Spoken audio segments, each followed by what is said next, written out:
Esse é mais um programa do projeto A História em 60 Minutos, um projeto de extensão promovido pelo Grupo de Pesquisa Sujeito Implicado, que está na sua terceira temporada. É uma temporada especial, porque é uma temporada dedicada aos 50 anos do curso de História do SERES, né? Estamos em 2024 comemorando os 50 anos de fundação, né? Criação desse curso no Centro de Ensino Superior do Seridó, aqui na cidade de Caicó, no Rio Grande do Norte. Uma época, então, de festa, de comemoração, e onde eu tenho também a oportunidade de conversar aqui com colegas do departamento, que gentilmente aceitaram participar da entrevista, dar depoimento, e a partir da sua atuação, né, da sua vinculação a esse curso, nós podemos contar um pouco essa história, falar um pouquinho do passado e também do presente, do que a gente vem fazendo aqui em Caicó nos últimos anos, né? Eu quero reforçar o convite para que todo mundo que participa dessa ação, que siga o grupo de pesquisa Sujeito Implicado no Instagram e no Twitter, também no YouTube, se inscreva aqui no YouTube, né? Quero reforçar também que esse evento de extensão tem reuniões mensais, porque se tratam de entrevistas gravadas, mas que são discutidas por um grupo, né, de inscritos da audiência desse projeto, que discute o conteúdo, discute as ideias que são trazidas aqui, e nos encontramos uma vez ao mês para esse retorno, né, em cima daquilo que é trabalhado aqui, tendo em vista que se trata de um projeto de extensão.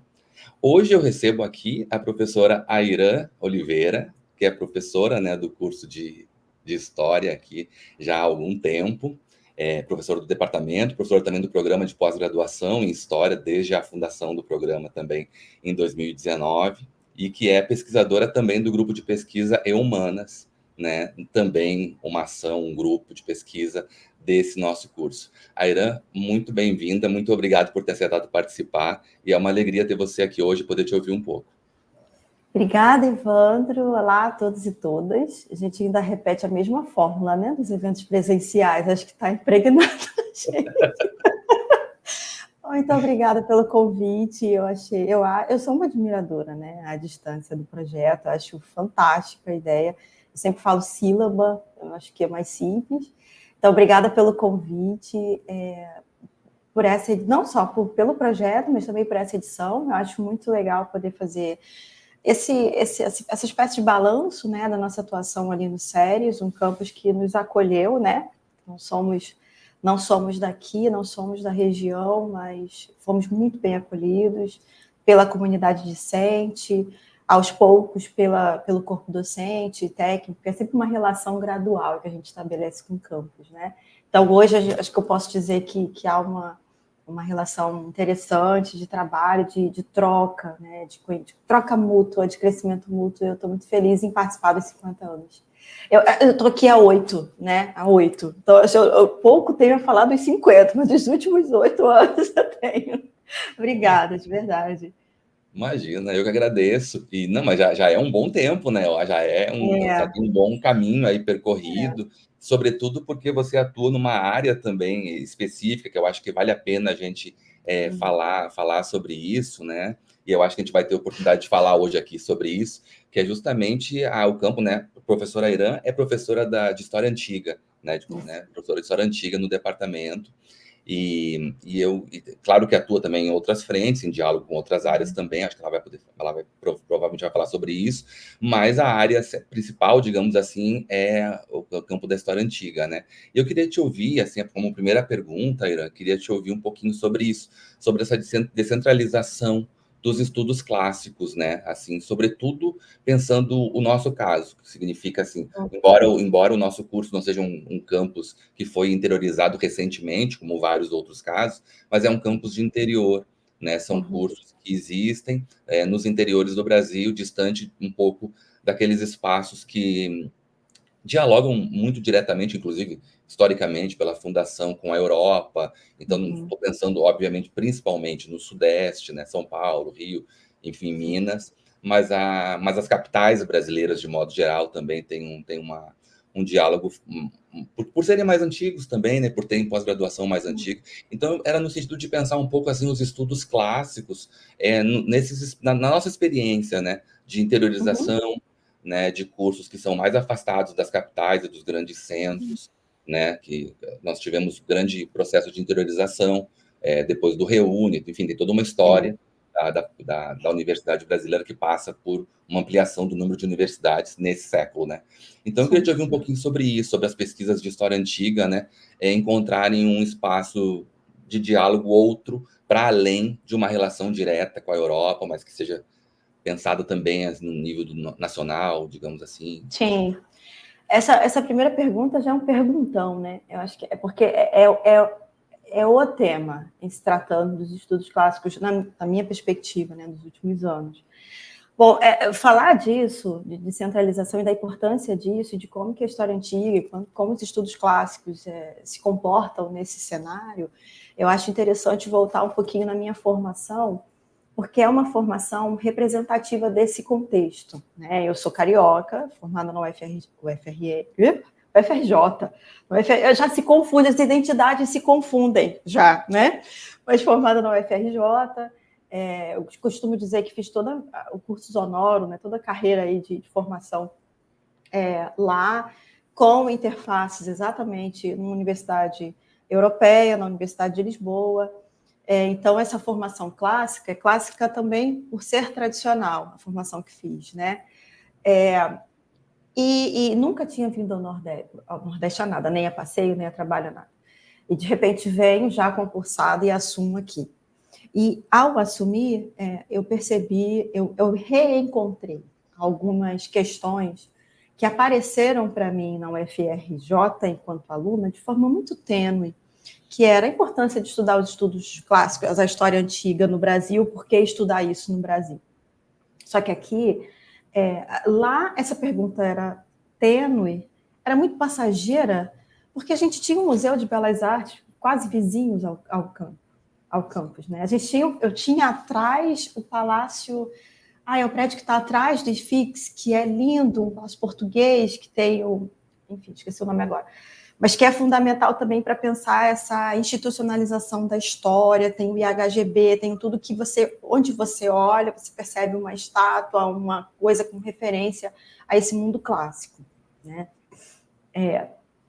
Então, falar de história antiga, pelo menos para um olhar, para um leitor ou para um estudante mais atento, era também falar dessas referências, era buscar essas referências, era usar essas referências em sala de aula, né? E quando eu venho para o interior, essas referências não existem imediatamente, não é que elas não existam de fato, elas não são percebidas imediatamente pelos nossos alunos, porque se a gente for ver a fundo mesmo, na arquitetura, no urbanismo dessas cidades, do centro das cidades do interior, você vai ver referências clássicas. Então, de certa maneira, há pitadas do mundo clássico aqui, mais visuais, pitadas visuais desse mundo clássico aqui também, que sejam um pouco mais perceptíveis, né, na superfície do olhar, né, que eu quero dizer.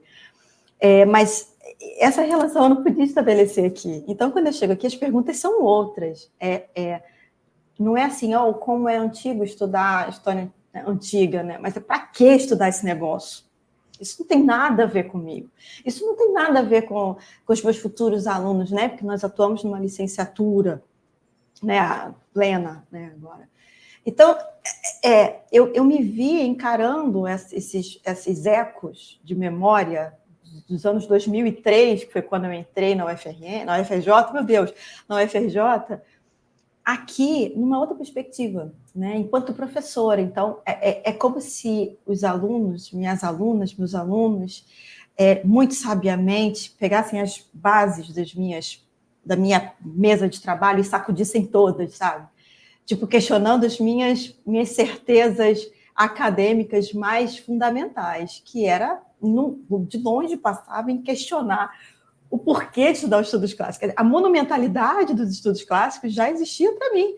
E era tácito, assim, não vai mudar. Isso existe ali, é uma barreira que eu tenho que transpor para chegar no nível intelectual que eu quero ter. Né? Meu Deus, que pretensões monumentais, né? O pessoal de antiga é meio assim, às vezes. Mas quando os alunos questionam o porquê, o primeiro porquê já questiona tudo. Então, assim, eu me vi tendo que voltar me direcionar, na verdade, para uma área de pesquisa dentro dos estudos clássicos, que são os estudos de recepção, que eu acho que casam muito com a resposta da tua pergunta. Né? Que no Brasil, eles acabam sendo um fruto, eles acabam sendo o fruto mais majestoso assim da descentralização. Por quê? Porque quando a gente vai para os interiores e aí veio para esse campus, né, e longe desses grandes e tradicionais espaços de pesquisa, ensino e extensão, que são os museus e os centros universitários, eu preciso fazer a história antiga daqui, estudar a história antiga daqui. E de fato, uma história antiga que não seja uma emulação, né, de uma história antiga clássica europeia. A pergunta do porquê estudar história antiga também vira qual história antiga, então vira o que é história antiga. Ela é história antiga de quem? Para quem? Né? E eu digo que os meus alunos são as minhas turmas foram fundamentais nesse processo, porque foram as perguntas que eles me fizeram ao longo dos primeiros períodos que me fizeram voltar para os bancos escolares, para os meus bancos escolares, né? Para voltar a estudar e pensar e repensar a minha prática. E aí, uma delas era pensar que a história antiga era essa, né? A gente não está falando de uma história antiga tradicional no sentido de ser a origem das coisas, então talvez o termo história antiga não seja o melhor, né? Mas de pensar como referências intelectuais, conceituais, que ajudaram a construir parte do mundo em que a gente se insere, né? Uma vez que a gente entende que o Ocidente não é o mundo, mas uma pequena parte dele, né? Então, como é que a história antiga ajuda a gente a perceber, em termos referenciais, no sentido de conceituais, imagéticos, de representação do que a gente construiu desse Ocidente, né? E aí, pensando isso de forma mais macro, né? Mais especificamente, voltando então para a descentralização, ou seja, o que a história regional também tem a contribuir a esse processo. E aí que os estudos de recepção, eles vêm com toda a força. E foi quando eu consegui enxergar isso, a fertilidade desse campo de pesquisa, para pensar os encontros que essas referências ao mundo clássico, sejam elas intelectuais, no caso literárias, filosóficas, ou voltadas para uma parte mitológica, não seria religiosidade, mas uma mitologia aí, que circula nesses interiores. Eu descobri que circula nesses interiores e em suportes maravilhosos que são, produções intelectuais maravilhosas que são os cordéis. Então, descentralizar, sair dos grandes centros, tirar um pouco o olhar da Europa e pensar a história antiga como ela aparece no Brasil, os estudos clássicos, como ele aparece, como circula, quais são os espaços de referência, me fez mergulhar num universo maravilhoso, que é a da literatura de cordel, que são as literaturas regionais, de certa maneira, não só o cordel, os almanacs também, e outras diferenças que aparecem em outros tipos de literatura, que trazem o mundo antigo a partir do olhar do escritor, do autor, que nunca estudou a história antiga. Então, é um conhecimento compartilhado. A história antiga como um conhecimento compartilhado, né? E fruto de um período que não é mais o nosso, né? Felizmente por um lado e infelizmente por outro, né? Fruto de um século XIX, me refiro a um século XIX, que você tem aí narrativas que circulam nas histórias, nas cantorias de viola, que circulam nos cordéis e que são diretamente ligados a esse mundo clássico. Então, você vê Cleópatra, você vê Apolo, você vê Dionísio, todo mundo circulando nos sertões, participando das festas locais e opinando sobre as questões regionais, coisa que é um tema de história antiga, não só por trazer esses personagens de 3, 4 mil anos para cá, e não são aqueles personagens, são releituras desses personagens, feito por pessoas que jamais conheceram os grandes centros de pesquisa, né, em que o tema tradicional, digamos assim, aparece. Então, eu acho que a descentralização ela é fundamental, porque tem toda aquela parte que eu não mencionei, eu fui por outro caminho, né, de resposta, que eu não mencionei sobre a importância institucional, a importância de se construir espaços de reflexão e de formação docente a partir do nosso horizonte cultural aqui do interior, né, e não de uma referência de uma capital, por exemplo. Então, isso por si só é fundamental, a descentralização, mas esse outro aspecto de formação intelectual, onde a gente aprende a perceber a história antiga a partir desse contexto. É como se fosse um giro de posição, sabe? Hierárquico, né? Você não tem uma história antiga que está lá nos espaços institucionais museológicos, de pesquisa, que ela ensina quem chega, né? Ela verte quase que a água fresca para o sedento intelectual. É o contrário. É o intelectual que precisa, de fato, percorrer a trajetória dos cordéis, dos cordelistas, para perceber as nuances de como esses caras, no início do século XX, sabiam tanto de história antiga quanto das questões geográficas que eles se enquadravam, como as questões culturais que eles se enquadravam enquanto agentes, né? Então, assim, a descentralização mudou a minha vida, porque me deu uma vaga de emprego, né? Abriu esse espaço. A gente também não vou entrar por esse caminho, mas a gente precisa pensar que o Brasil produz muitos doutores e eles não são absorvidos no mercado de trabalho, famigerado mercado de trabalho. Então, assim, trouxe uma vaga de emprego, trouxe um lugar institucional de fala para mim, mas ela também mudou minha vida porque mudou a forma como eu vejo a história antiga. Então, me tirou de uma curiosa de um universo outro europeu, emulado como sofisticado, intelectualmente sofisticado, e me trouxe para um outro lugar infinitamente melhor, na minha perspectiva, de fato ampliar a minha visão de mundo e perceber que a história antiga é muito maior do que Cícero fala, né? Os estudos clássicos vão muito além do que os intelectuais, os filósofos, etc., antigos mencionam ou falam. Eu acho que é isso. Muito bom, muito interessante mesmo, assim, muito interessante porque é um outro ponto de vista, é mudar de posição mesmo, e é uma diversidade, pelo que você fala, assim, é uma diversidade, de fato, de interpretações que envolvem a história antiga, porque, como você disse, é um conhecimento compartilhado, ainda é um conhecimento que circula por vários caminhos, assim, né, sobretudo pela literatura e pelas artes, chega até as pessoas, é reelaborado, e contar essa história a partir de espacialidades diferentes diversificar essa história antiga, né? Democratizar também, enfim, parece muito interessante mesmo. Gostei muito de ouvir. E eu queria te ouvir um pouquinho agora também. Tenho, claro, que dialoga um pouquinho com a primeira pergunta, mas algo que eu sempre tive a impressão é que a área de história antiga dialoga muito com a área na qual eu atuo, de teoria da história, com toda certeza, mas também com o ensino de história, inclusive por uma tradição cultural, assim, que passa pela história antiga, né? Dimensão pedagógica da história e tudo mais.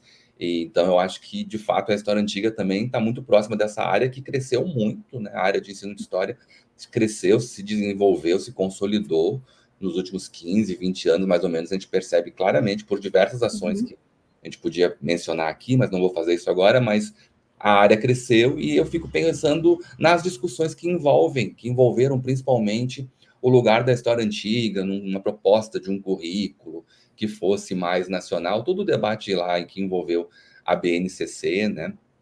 E aí a crítica do eurocentrismo, um espaço maior para outras áreas de estudo ou outros recortes geográficos, às vezes mais, na verdade, se impunha um recorte geográfico do que perspectivas, assim, né, teóricas, mais fundamentais. Então, assim, quer dizer, digamos assim, a crítica ao eurocentrismo, que é um problema mesmo, e ao colonialismo, mas acabou que também acabou sobrando para áreas como história antiga, história medieval, história moderna e assim por diante, quando se pensa os currículos, né? Eu queria te ouvir falar um pouquinho sobre a relação o que você pensa sobre isso, as relações da história antiga com o ensino de história e esse assunto, né?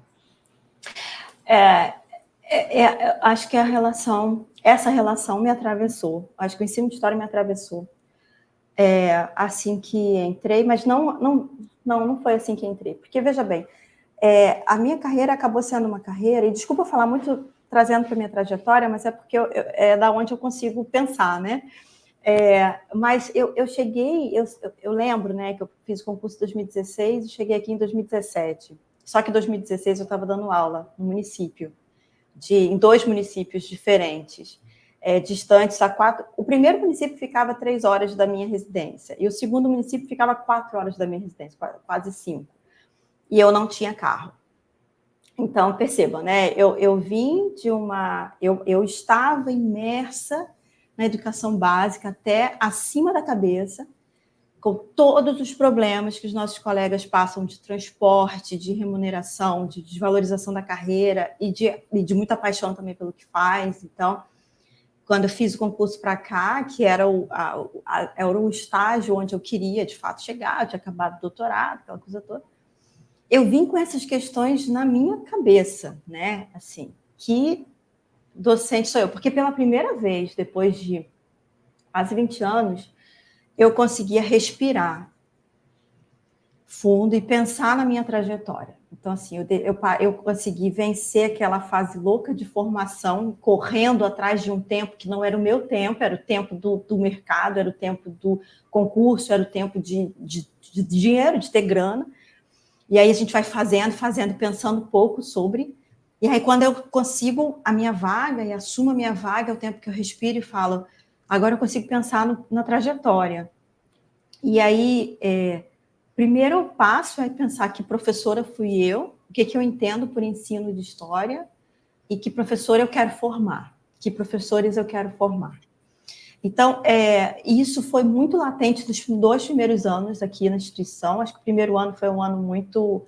Eu sentia sempre que eu estava num delay, né? Que eu estava vivendo as coisas, era tanta informação, era tanta coisa, que parecia que eu estava respondendo em câmera lenta e as urgências eram todas. Mas a partir do segundo ano, eu comecei a pensar, putz, espera aí, eu estou formando professores, eu não estou formando aqui reprodutores de um conteúdo intelectual elaborado. Então, assim, a aproximação com o ensino de história, para mim, ela foi o caminho onde eu conseguia pensar na minha trajetória e entender um pouco da minha trajetória, mas também foi uma discussão que eu quis me aproximar para entender o tipo de profissional que eu estava formando. Então, se eu sabia que eu não estava formando historiadores de profissão, eu estou formando professores, então o que esse campo de pesquisa, claro que eu não me aprofundei, porque de fato a minha área é outra, mas eu achei que tinha uma questão de ferramenta de trabalho, né, conceitual e estratégica para eu entender quais habilidades que eu precisava trabalhar com as minhas turmas, porque são turmas de primeiro e segundo período que eu pego, então você está construindo ali também uma reflexão sobre o que é estudar isso aqui. Então, foi uma área também que entrei. E, portanto, o diálogo com o ensino de história não foi só uma sobrevivência, porque eu sou a única professora de história antiga, preciso fazer parcerias para poder ter um colega num projeto de extensão. Né? Também foi isso, mas isso estava lá em terceiro, quarto ponto. Primeiro, de fato, era uma iniciativa maior de tentar entender como que a minha bagagem de formação, de atuação profissional na sala de aula, atuação profissional como pesquisadora, e a minha formação intelectual, que me transformou numa professora universitária, como que tudo isso poderia ser, de alguma maneira, instrumentalizado na minha formação docente, né, na elaboração do profissional, na contribuição do profissional, da formação profissional que eu ia dar para tanta gente. Então, pensando nisso, acho que pensar o ensino de história a partir da formação docente, não a partir inicialmente do currículo, né, foi fundamental para que eu pudesse repensar, por exemplo, como a gente poderia fazer ou pensar um profissional que não estivesse a serviço do conteúdo, mas que fosse crítico a ele, né? Esse foi o primeiro ponto. Depois, pensar um profissional que fosse sensível às necessidades que são diversas e múltiplas dos seus alunos, das suas alunas, e que, de certa maneira, aquilo que a gente chama de temas transversais não fossem transversais na sua prática, mas que fosse a sua prática, né? Que não fosse um adereço à sua prática, mas que fosse a prática. Então, como é que a história antiga poderia ajudá-los a discutir gênero, né? A discutir as discussões de raça, as transexualidades, os temas todos divergentes, né? todo esse grande guarda-chuva que tem aí muitas questões importantes embaixo. Então, a história antiga, nesse contexto, pensando esse horizonte de formação docente, para um docente que não é historiador de história antiga, né? Ela foi usada como uma ferramenta que pudesse... Ela foi usada não como uma ferramenta, mas acabou sendo, que pudesse trazer temas, trazer documentos, trazer referências, para que os alunos pudessem trabalhar isso em sala de aula. Então, era muito natural que eu me voltasse para o PIBID. Então, o PIBID, para mim, não foi para mim, ele foi um laboratório, de fato, em que eu poderia trabalhar esses temas. Então, na verdade, é um pouco da interdisciplinaridade dos documentos em sala de aula. Então, aí eu inseria muito a história antiga, pensando também como que os temas clássicos eles dialogam com temas do nosso tempo presente e ajudam a gente a construir um olhar de alteridade e que você se observa nos temas, né? Você observa as suas referências mais contemporâneas em pessoas que viveram no passado, porque os estudos clássicos são isso, devem ser isso também. A gente perceber trajetórias passadas de pessoas que existiram nessa terra e que construíram estratégias intelectuais, políticas, culturais diferentes das nossas, mas que são humanas. Então, vamos entender isso nos seus devidos contextos, né? E como que isso pode ajudar a gente a perceber as nossas referências. Então, o ensino de história, nesse sentido, ele foi um espaço de reflexão, de trabalho, de experimentação, né?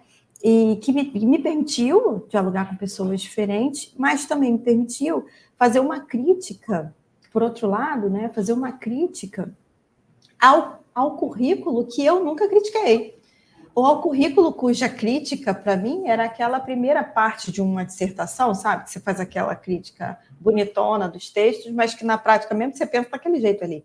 A história antiga começa com o Egito, Mesopotâmia, Grécia, Roma e tchau, tchau, Idade Média.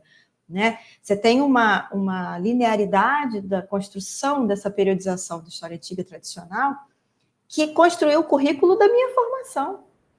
Né? As minhas disciplinas eram essas. Na verdade, minhas disciplinas eram Egito, era Grécia e Roma, nem Egito e muito menos Mesopotâmia. Não estudei, não tinha isso. África, então, como? A África está no Egito, o Egito não tem na grade, não sei. Então, assim, de 2003 para cá, muita coisa mudou. E quando a gente fala do currículo de história antiga, eu vejo todo aquele debate da BNCC como uma provocação para a gente da área que eu ouvia na minha graduação, né, falando, esse negócio de pedagogia, de currículo, das professoras da pedagogia. Eu ouvia isso, Evandro. As professoras da pedagogia, como é que é aquela Praia Vermelha, que o campus de educação, na minha época, da UFRJ, era na Praia Vermelha, então a gente ia estudar lá. Enfim, e aí continua sendo, mas pronto, aí é do pessoal da Praia Vermelha. Então, currículo é do pessoal da Praia Vermelha. Aqui a gente estuda o quê no IFIX? Né? A história antiga tradicional, o que importa. Não via isso dos meus professores de história antiga, tá? Era de professores de outras áreas que eu preciso falar. O pessoal de história antiga não fazia isso, não. Mas, assim, eles não faziam mesmo. Mas, assim, é impressionante, né? Como a discussão da BNCC parece que o mundo... No momento Maísa, meu mundo caiu, né? Vamos tirar a história antiga do currículo. Meu Deus, o que faremos agora?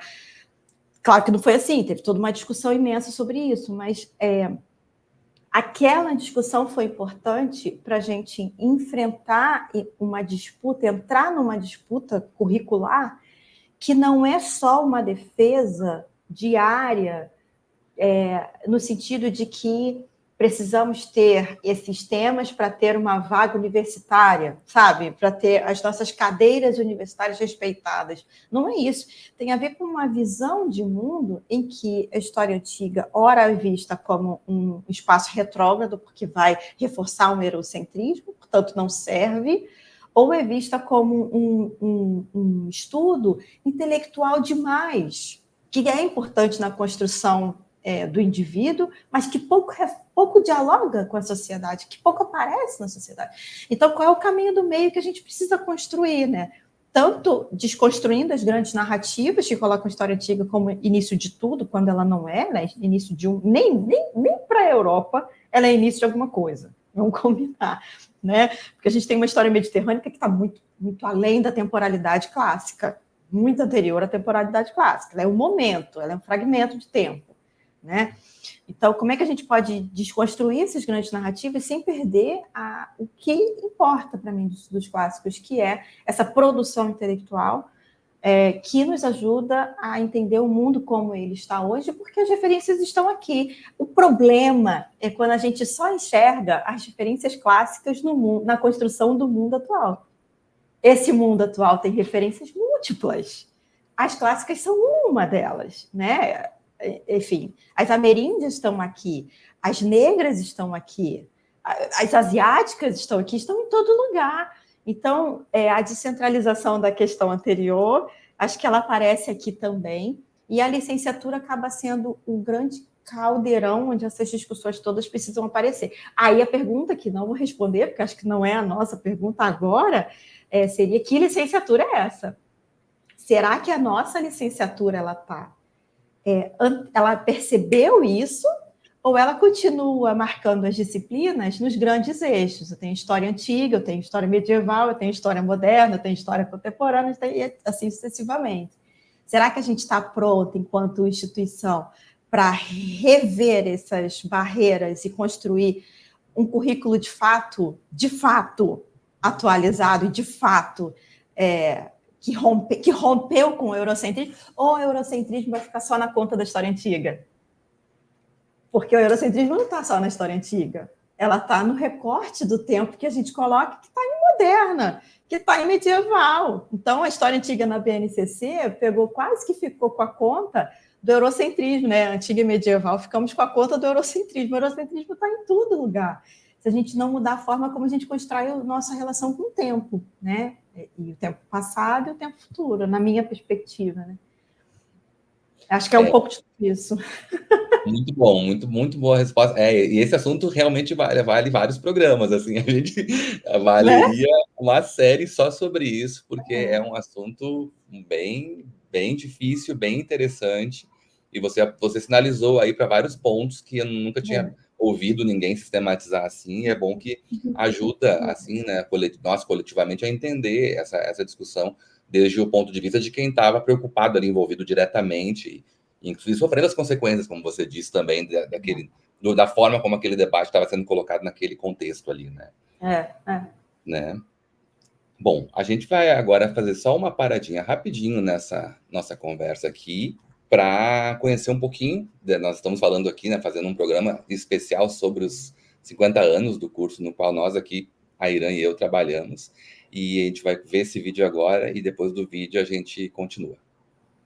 O Centro de Ensino Superior do Seridó nasce em 1973 como NAC, Núcleo Avançado de Caicó, e só recebe o nome que conhecemos hoje em 1977, o famoso SERES. Logo em 1974, o NAC recebeu o primeiro curso de História, e só 24 anos depois foi que o curso ganhou seu primeiro laboratório, o Labordoc. De lá pra cá, já temos 7 laboratórios e uma Cordeltec em atividade. Isso se deve, em boa medida, graças à implementação do Reúne em nosso campus, lá em 2007. Além disso, temos a revista INEM, a primeira revista digital da UFRN. Tivemos a experiência do bacharelado e várias especializações. Hoje, contamos com um programa de pós-graduação em História dos Sertões, que abriu portas para pesquisadores e pesquisadoras do Seridó. Também contamos atualmente com 21 docentes em nosso curso de licenciatura, que realizam ensino, pesquisa e extensão.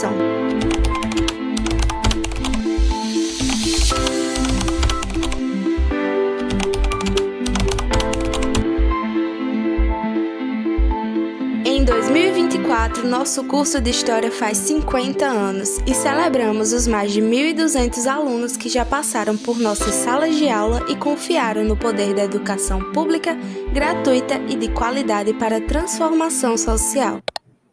Bom, voltamos agora, então. Vamos voltar com a segunda parte dessa conversa aqui. Eu queria, inclusive, em algum momento, Aira, você falou assim, desculpa estar falando a partir do meu ponto de vista. Esse é o objetivo, está sensacional, porque eu acho que, né, a gente vai, como a gente comentou antes de entrar na gravação, a gente, falando a partir das nossas experiências, a gente acaba falando um pouco também da história do curso, porque são os nossos pontos de vista, são as nossas experiências, né, é a atuação de cada um de nós aqui, que conta um pouco também a história, embora nós estejamos há menos tempo do que alguns colegas, ou vários colegas, né? Mas, de qualquer forma, é importante para a gente falar um pouco sobre esse aniversário, né? Mas, então, agora essa pergunta, ela vai bem nesse sentido também, né? Eu queria te ouvir um pouco, né, de uma forma panorâmica, assim, sobre as ações nas quais você se envolveu desde que você chegou no curso, né? O que você destacaria de mais importante, assim, projetos que você se desenvolveu, cargos que você ocupou, enfim, pesquisas, experiências que você teve, né, no ensino, na pesquisa, na extensão, que você destacaria como importantes nessa trajetória sua, né? Ok.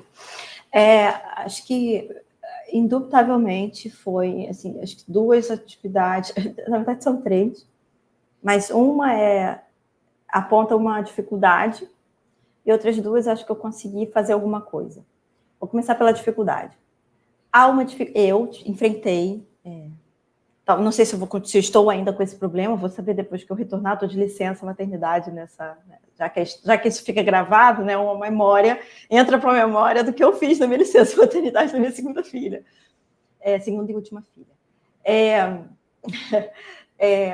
Extensão. Extensão é uma dificuldade.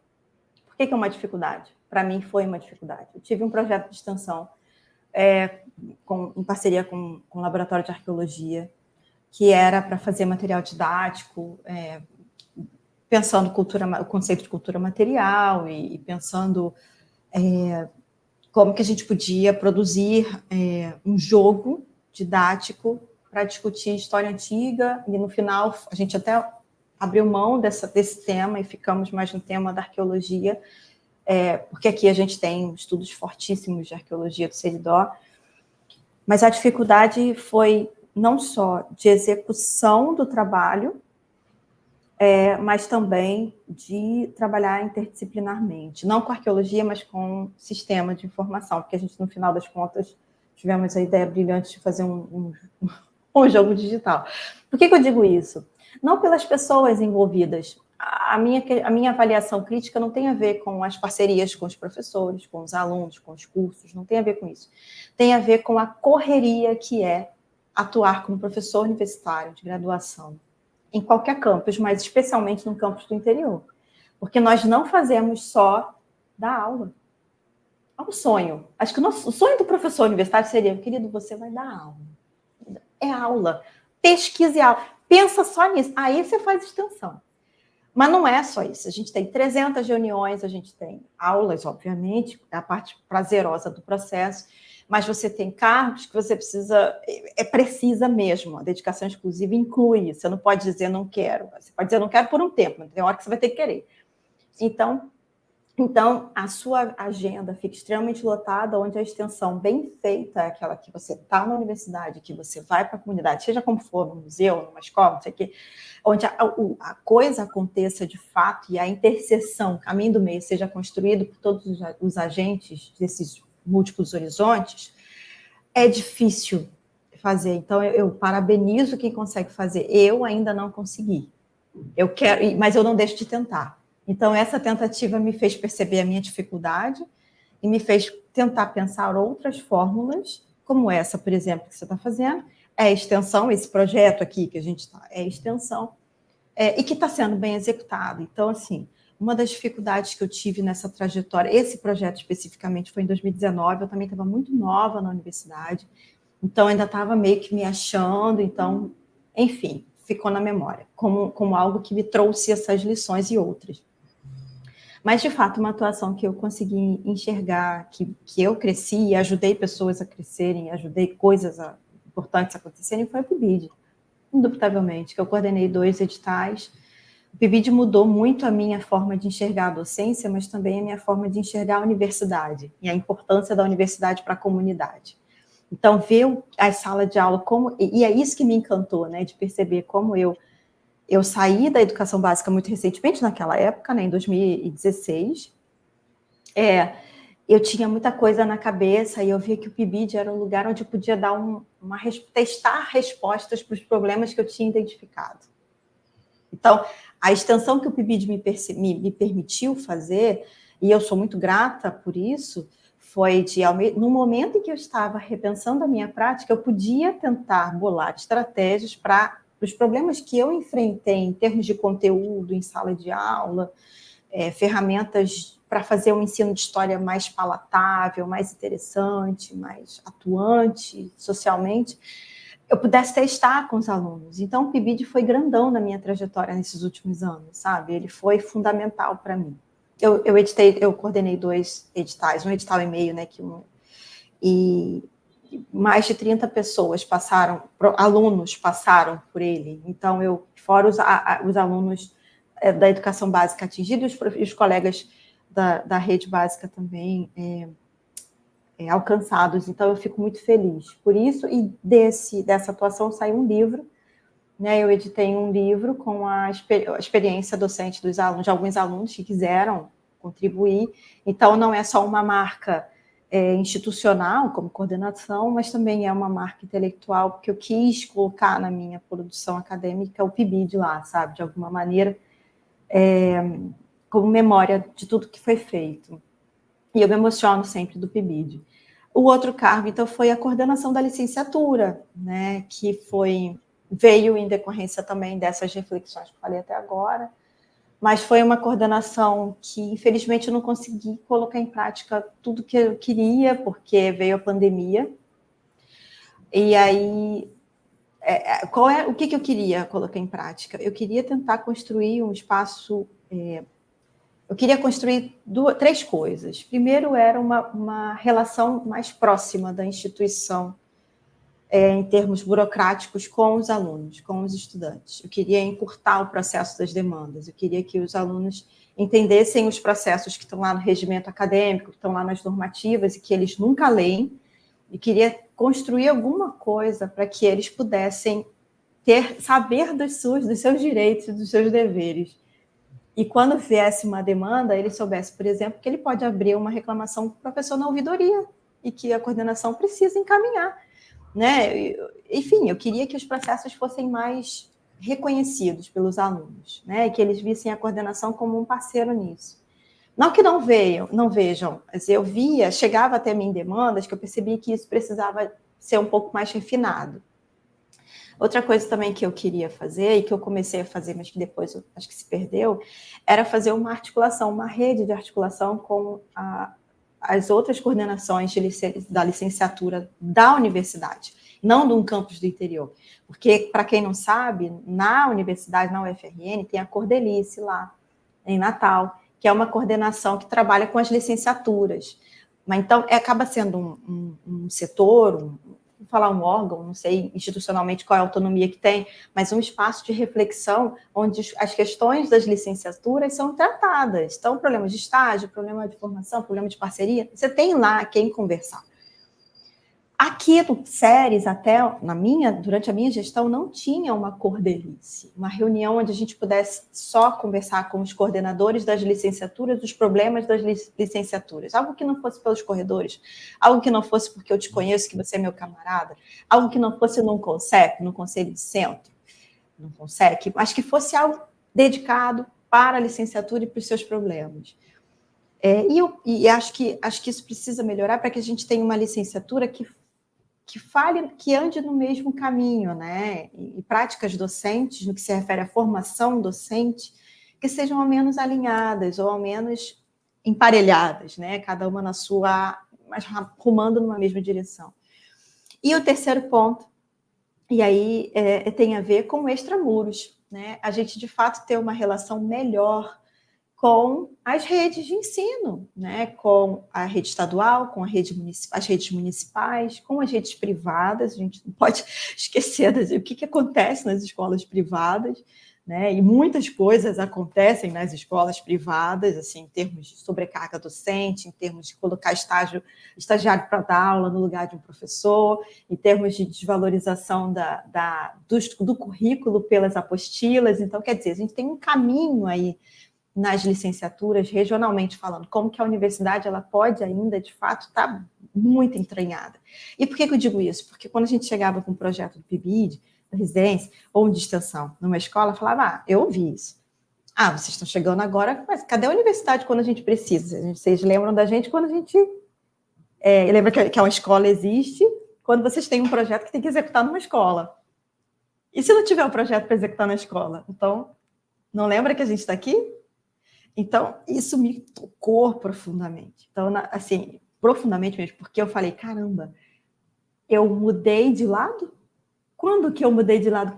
Quando que eu saí de uma professora que viveu tudo isso e que lamentava, que sofria, e passei a ser aquela professora da universidade que só chega quando precisa, que aconteceu comigo nesse meio tempo, que eu saí de um ponto e fui para o outro, né?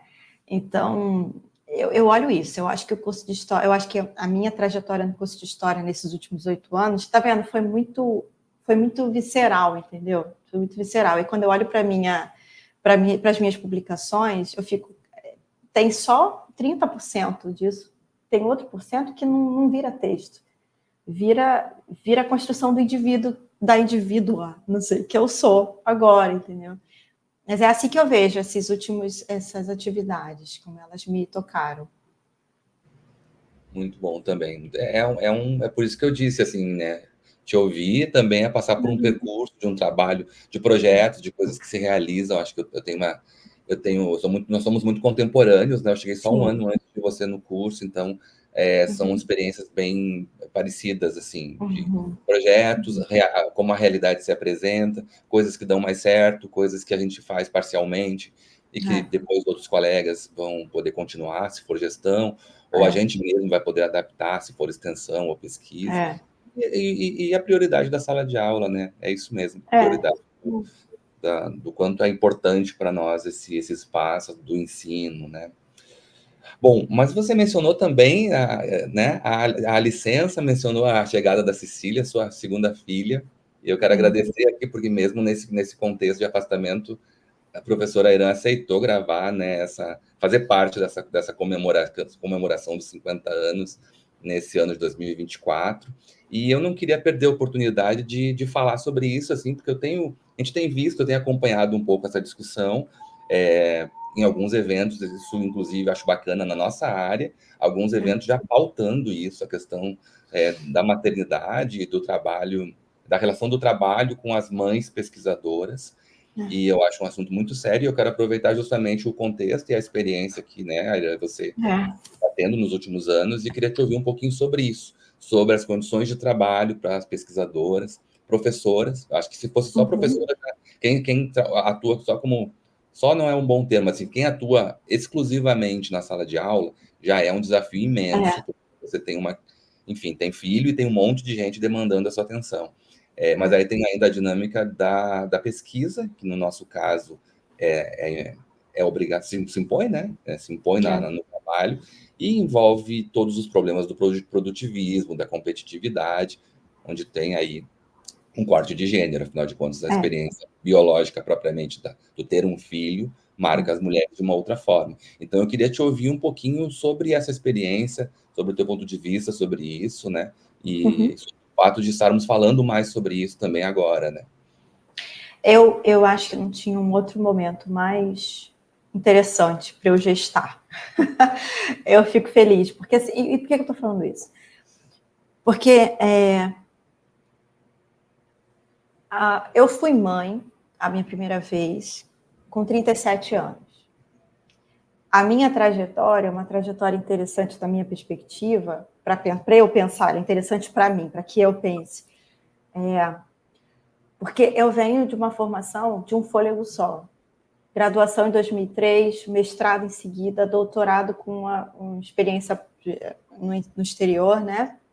Doutorado em São Luís. E pós-doutorado já na universidade. Pós-doutorado o pós-doutorado foi um diferencial, então vou até o doutorado.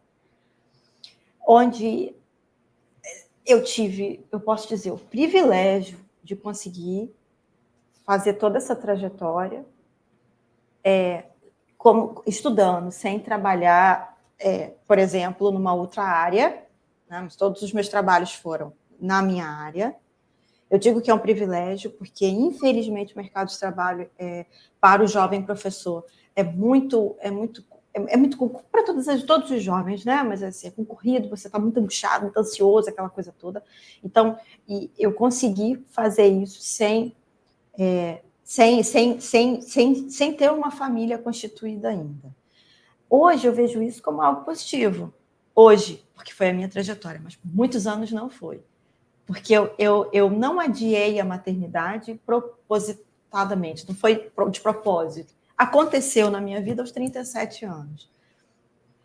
Mas eu acompanhava de longe a trajetória de colegas que queriam ter filho, mais novos. Queriam ter filhos. Tinham seus companheiros, suas companheiras, queriam ter filhos, mais novas. Por quê? Porque sim, acabou, não tem porquê. Mas que se viam naquele dilema brutal entre ou eu tenho filho ou eu termino a graduação. Ou eu tenho filho ou eu faço um mestrado. Ou eu tenho filho ou eu faço doutorado. Ou se eu faço doutorado, eu tenho que deixar o meu filho e minha filha um pouquinho de lado porque eu tenho 5 artigos para entregar. Ou eu tenho que entrar numa batalha com o meu orientador, minha orientadora, porque eu tenho que entregar. Porque os prazos são os mesmos. Mas a humanidade sai do ventre de uma mulher. Mas os prazos são os mesmos. Mas sem um ventre para gerar, você não vai ter pessoas para fazer pós-graduação. Desculpa os argumentos simples, mas simplórios. Mas é porque o argumento simples, muitas vezes, é aquele que apresenta a raiz do problema. Então, como é que você vai lidar com normas, as mesmas normas para pessoas, para tipos de pessoas que têm demandas físicas, sociais, sei lá, diferentes, não tem como. E o problema também era que essa mesma questão, quando o colega era o pai, era vivida de uma maneira. Quando o estudante universitário era o pai da criança, ele vivia a situação de uma maneira, mas quando era mãe, era outra, completamente diferente. E parece que as instituições, elas ficam meio cegas com isso, né? Todas saíram de vidros, ninguém foi gerado no útero, né? Porque me parecia o seguinte, me parecia não, eu observava essas coisas, e isso me incomodava, mas não me tocava. Me incomodava, mas não me tocava. Talvez incomode a muitos e toque a poucos. Por quê? Em poucos. Por quê? Porque eu fui saber dessa discussão sendo feita sem aquela torcidinha de nariz muito recentemente, porque as redes sociais, as mães assumiram espaços em que esse tema foi colocado na perspectiva feminina. E eu vou me explicar.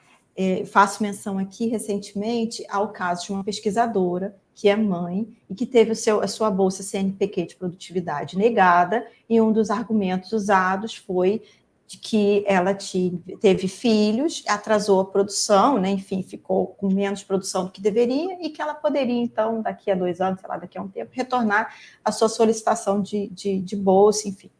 O argumento da maternidade foi usado para desqualificar ou para qualificar de forma menor a produção que ela teve, portanto, ela não se enquadraria no tipo de gente que merece ter uma bolsa de produtividade. Ora, não porque o trabalho dela é ruim, não porque o trabalho dela é insuficiente, mas porque o trabalho é insuficiente no sentido teórico, no sentido de análise dos dados, mas porque ela demandou pouco tempo para o seu trabalho, não porque ela estava tomando banho de sol na praia, isso só por si só já seria muito interessante, mas porque ela teve um filho. Se ela fosse um homem, isso nem se colocaria. Como não se colocou na minha formação. Como pessoa que não tinha filhos, eu ficava no mesmo status que um homem, né? Pessoa sem filho, então não me atingia. E daí, quando eu tenho filho, aos 37 anos, eu ouvi uns comentários absolutamente... Eu não sei nem qual que você usa, se é misoginia, se é... Eu não sei o que é, né? Eu já nem qualifico. Nossa, que bom que você teve filho agora, né? Porque não atrapalhou sua carreira. Mas aí eu me sentia na tarefa de rebater e dizer, mas a minha filha não atrapalharia a minha carreira. A carreira que precisa se adequar ao fato de eu ter um filho. Ora, bolas, que negócio é esse? Né? E quantas crianças não sofreram isso? Quantas mães, quantos pais não sofreram isso por causa de um sistema que prioriza a carreira e não as pessoas? Então, assim, eu tive aos 37 por questões pessoais. Aconteceu aos 37, eu fiquei muito feliz porque eu não perdi o sonho, eu não precisei deixar de lado o meu sonho de ser mãe. Que bom que foi assim comigo. Mas que a gente, daqui para... E aí eu entrei nessa discussão, eu comecei a me interessar por essa discussão porque me tocou, porque me atingiu, me afetou. Então, meu desejo hoje é que as pessoas não precisem gerar um filho no útero, nem ter útero, a pessoa não precisa ter útero, e muito menos gerar, para ser afetado por essa discussão. A gente pode ser um defensor da licença maternidade, do retorno ao trabalho de forma ampliada e gradual, né? Para todas as mulheres que desejam ter filhos, de todas as pessoas que desejam ter filhos.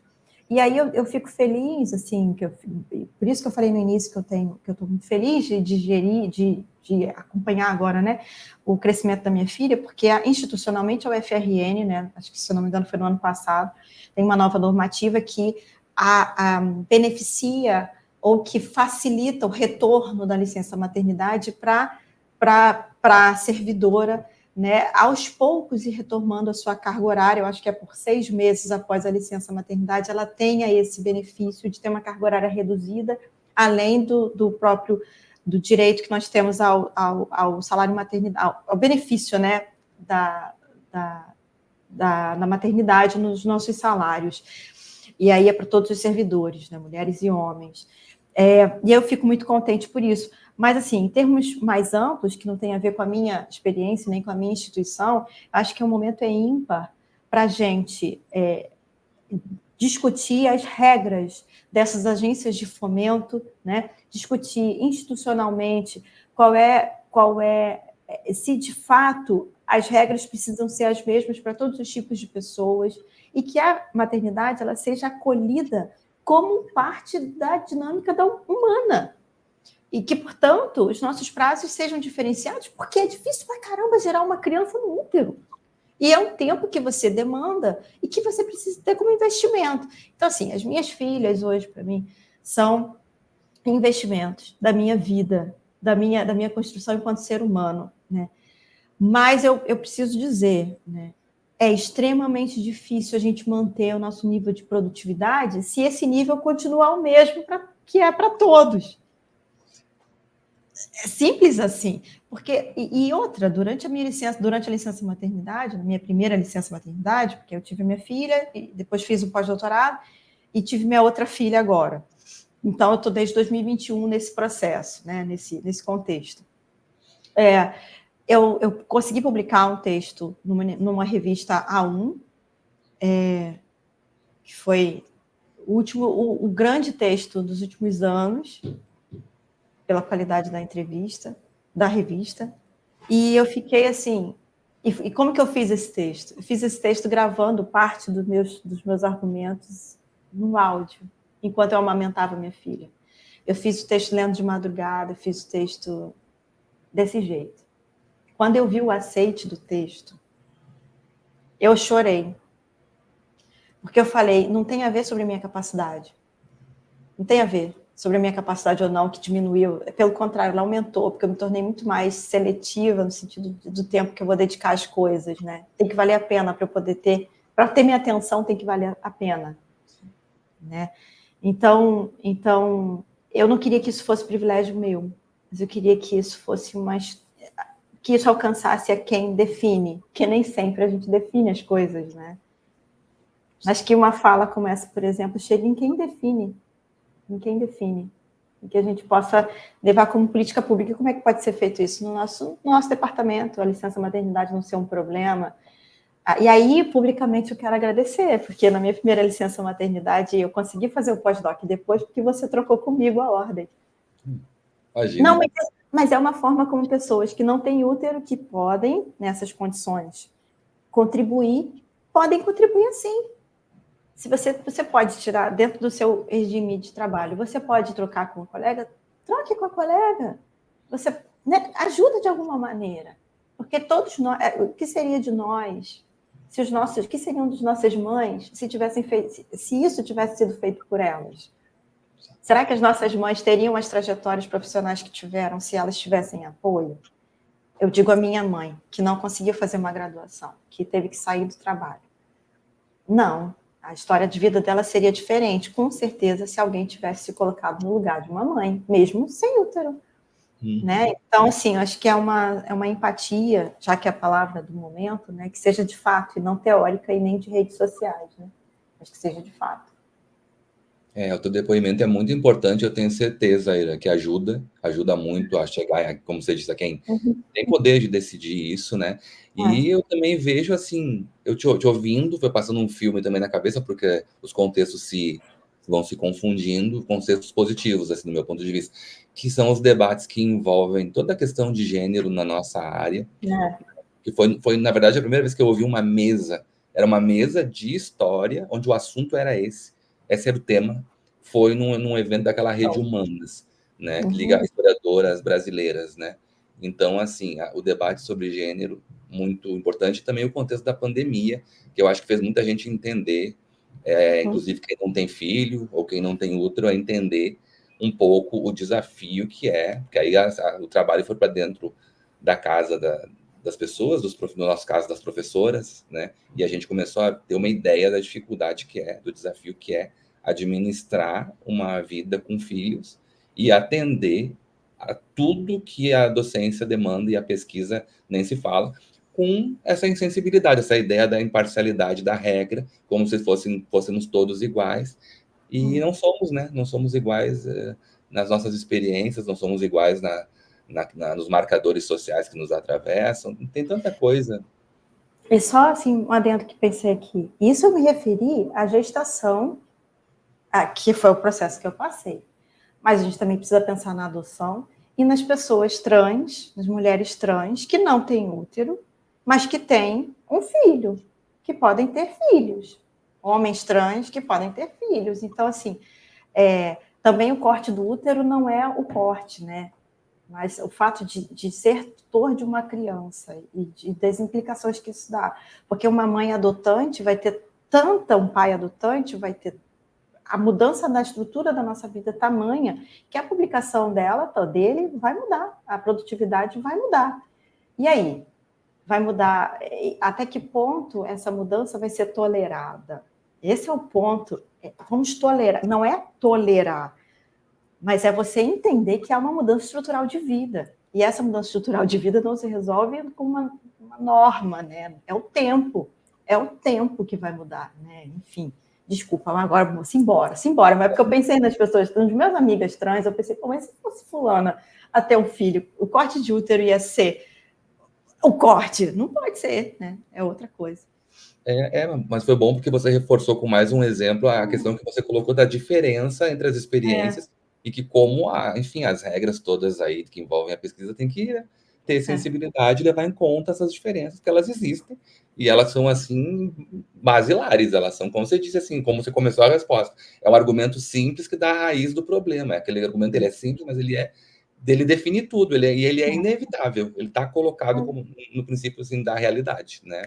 Isso. Muito bom. Para a gente terminar, eu tenho uma última pergunta.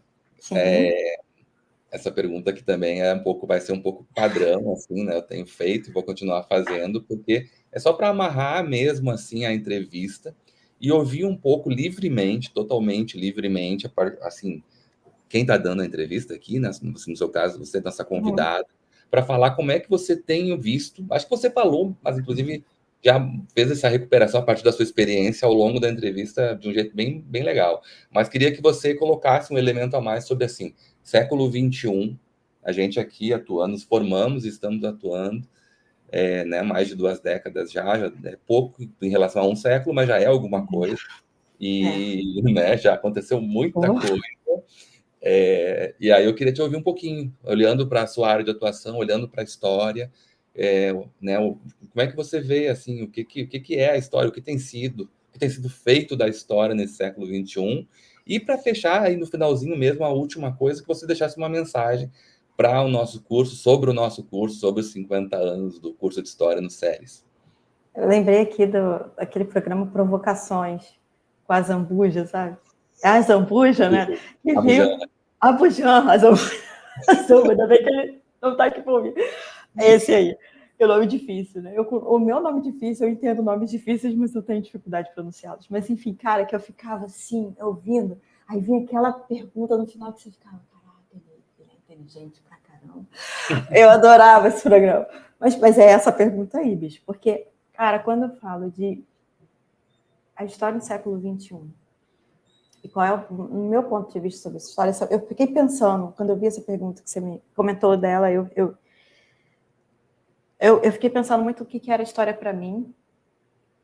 Eu sou de 84, né? O que era a história para mim, quanto uma pessoa de 84, que entrou na universidade em 2003, e o que é a história para mim hoje. A história, antes de eu passar pela pela avalanche, que foi a minha formação em história, porque eu senti que eu chego na universidade com uma noção de história, que era a história bonita e eloquente e elegante da escola. A professora Dalva. Aquela mulher maravilhosa que sabia de tudo e que eu ficava assim, não tinha internet, não tinha Google, não tinha nada. Era a biblioteca e a dona Dalva, que me apresentou Monteiro Lobato. Não vamos falar desse jovem senhor, né, desse ilustre senhor, mas aquele Monteiro Lobato da minha infância, com aquelas histórias mitológicas. E eu lembro até hoje de um cartaz que eu fiz em papel, né? A gente fazia cartaz, né? A gente apresentava papel com papel crepom em volta, a gente apresentava isso na escola. A gente não, eu, né, Evandro? Vou botar a gente, vou fazer a piadinha do eu, Evandro não, mas nós. E aí tinha lá, Egito de um lado, Mesopotâmia do outro. E no livro, os dois estavam juntos. E eu separei no cartaz e a professora Dalva falou, que lindo que você fez. Você interviu no conhecimento com a sua perspectiva. Passou. Fecha a cena, dona Dalva. Foi. Aí eu chego na universidade, 2003, com essa memória da dona Dalva. Na primeira aula, teoria. E sou sufocada com a teoria que destrói a dona Dalva. E toda a singeleza da dona Dalva. Vamos para um outro lugar. A história, no início da minha formação, era esse muro intransponível de muitos teóricos que eram elementos de uma escada, que alguns eu tinha muita dificuldade de alcançar, outros eu subia rápido, mas parecia cada vez mais alto. E eu ficava assim, meio sufocada mesmo, de ver e de achar que eu nunca ia dar conta. Mas aí, a teoria é bacana porque ela é múltipla, ela é o universo, e tem várias ramificações. Eu fui para aquelas que me acolhiam. Então, eu fui reconstruindo a minha visão da história, e depois eu voltei naqueles textos mais difíceis, a vida vai amassando a gente um pouco também.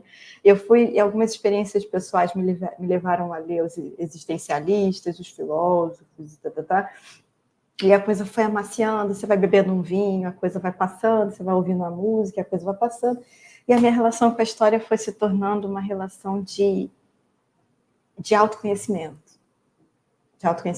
Então, eu posso dizer que a história do século XXI, para mim, a forma como eu vejo a história científica do século XXI, para mim, ela é muito espelhada na minha trajetória pessoal, de perceber que aquela história canonizada, ela pouco serve para a formação do indivíduo pleno, e que uma história que esteja mais próxima das demandas pessoais, que ajuda a gente a iluminar as nossas escuridões, ela é talvez uma história muito mais prática para a vida das novas gerações. Então, entre construir intelectuais, que era o que eu imaginava que a história fosse fazer comigo em 2003, e construir uma cidadania, um tipo de cidadania, ou uma forma de ser cidadão, que é o que eu penso hoje, cidadania plena, que capacite para o trabalho, que não só para qualquer trabalho, mas para um trabalho afetado, para um trabalho humano, não humanizado, mas humano de fato, para humanos, com a demanda humana, em uma história que ajude na formação de uma pessoa que consiga enxergar-se no outro, ver-se no outro, na experiência do outro, e talvez entender e trazer resposta para essa experiência diferente. Então, é uma história que não é interessante só para a formação de professores, mas para a formação de todos os profissionais, e daí para uma cidadania plena.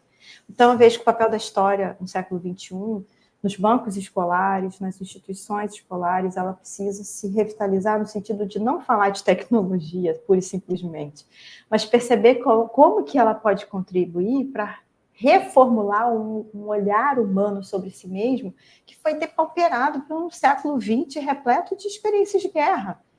em um século XXI que está começando da mesma maneira.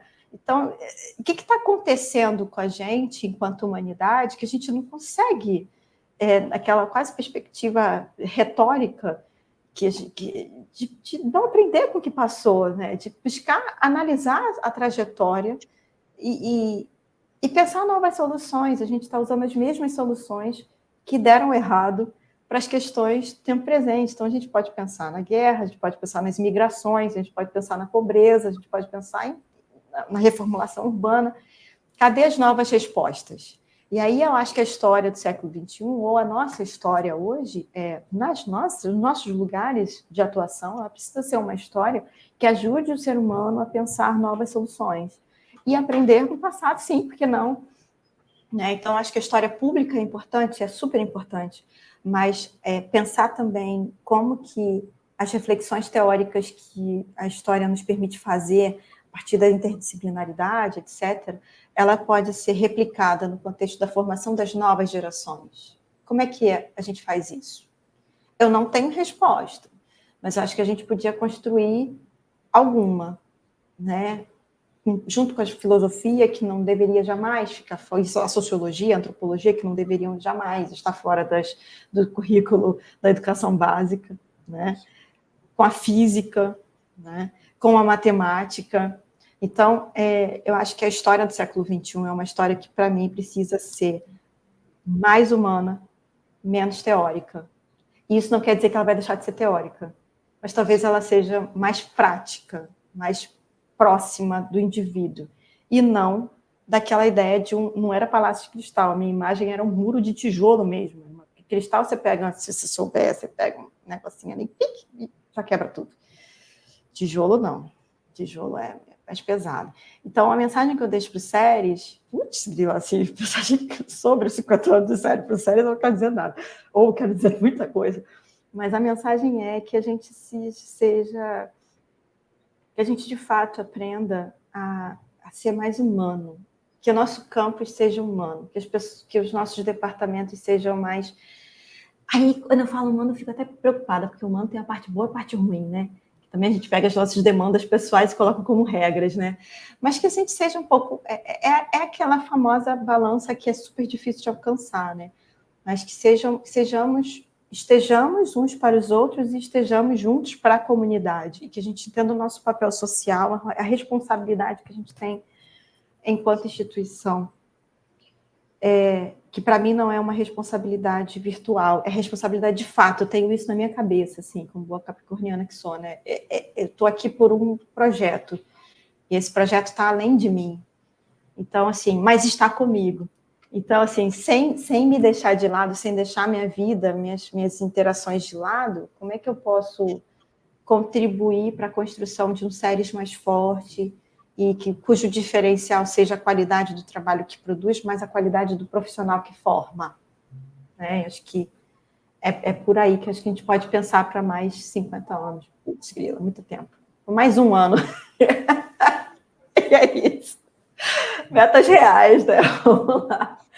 É isso, mano, acho que é isso. Um ano muito bom, Aira. Um ano de cada vez, né? Mas assim, porque brincando, se fez 50 anos, né? Eu achei muito bonita a tua resposta final também para essas perguntas, porque, de uma certa forma, você falou sobre que a história do século XXI tenha responsabilidade em relação a esse passado, né? Que isso eu acho uma ideia bonita da história, assim, ter uma responsabilidade com quem viveu no passado, com quem existiu, com quem fez o mundo antes da gente. E quando você falou dos séries, você falou sobre uma responsabilidade com o presente, assim, uma responsabilidade com fazer no dia a dia, com tomar cuidado com as decisões, com o que está sendo feito, com os relacionamentos, com a natureza, enfim, com tudo que está no entorno da gente no dia a dia. Acho que talvez responsabilidade seja uma palavra que ficou assim ecoando na sua resposta, né? É isso. Muito obrigado mesmo. Foi ótimo, adorei te ouvir. Foi uma entrevista maravilhosa e eu espero que a gente continue aí nas nossas parcerias. Simbora, assim, eu agradeço pra caramba.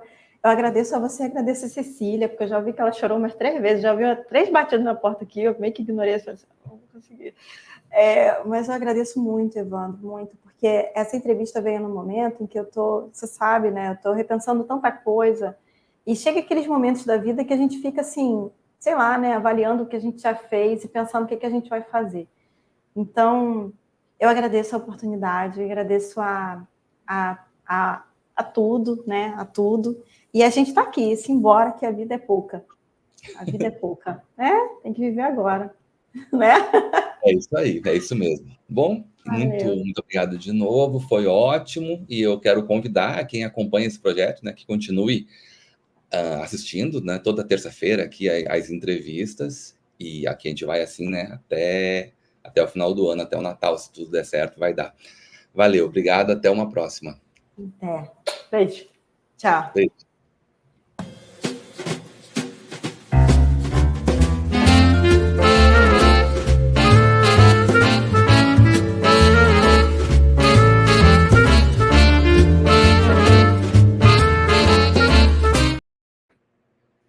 Que legal essa